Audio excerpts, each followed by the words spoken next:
Presented by Anshika Music. Om Recording Studio Dhebarua चौराहा Siddharthnagar. Gram सभा परसैया प्रधान पद के प्रत्याशी पुजारी यादव का चुनाव चिन्ह कन्नी। जी हाँ, कन्नी याद रखिए, कन्नी पर मोहर लगाइए और वीरेंद्र यादव को भारी से भारी मतों से विजयी बनाइए। याद रखिए, कन्नी निशान पर मोहर लगाइए और पुजारी यादव को भारी से भारी मतों से विजयी बनाइए।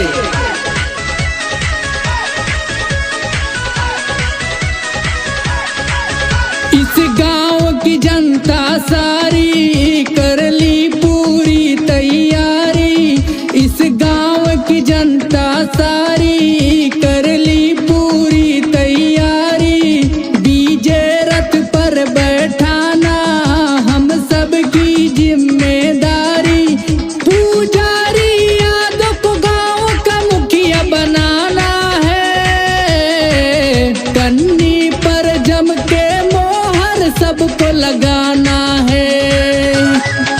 हमें जीत की माला इनको ही पहनाना है। पुजारी यादव को गांव का मुखिया बनाना है। इस गांव की जनता सारी हो चुका आगाज, रण बदलने की तैयारी है। हो चुका आगाज, रण बदलने की तैयारी है। इतिहास वही रचेगा संघर्ष जिसकी जारी है। इतिहास वही रचेगा संघर्ष जिसकी जारी है। आप लोगों के सहयोग की जरूरत है।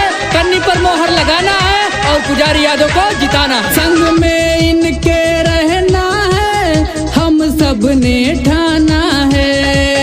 हर माँ बहन बुजुर्गों ने अपना बेटा माना है।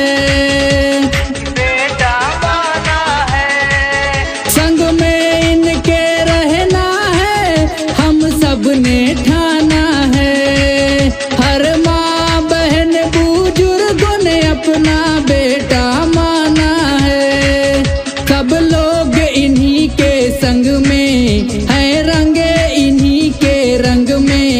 नौजवान साथ ये कहते हम लड़ेंगे हर एक जंग में। भैया भाभी मिलकर कन्नी पे मोहर लगाना है।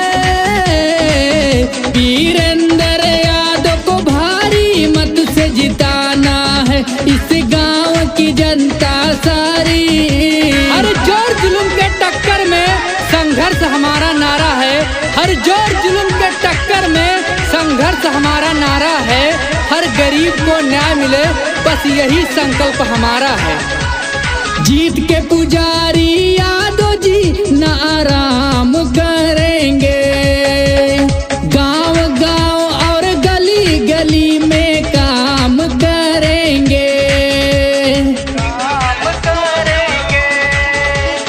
जीत के वीरेंद्र यादव जी न आराम करेंगे।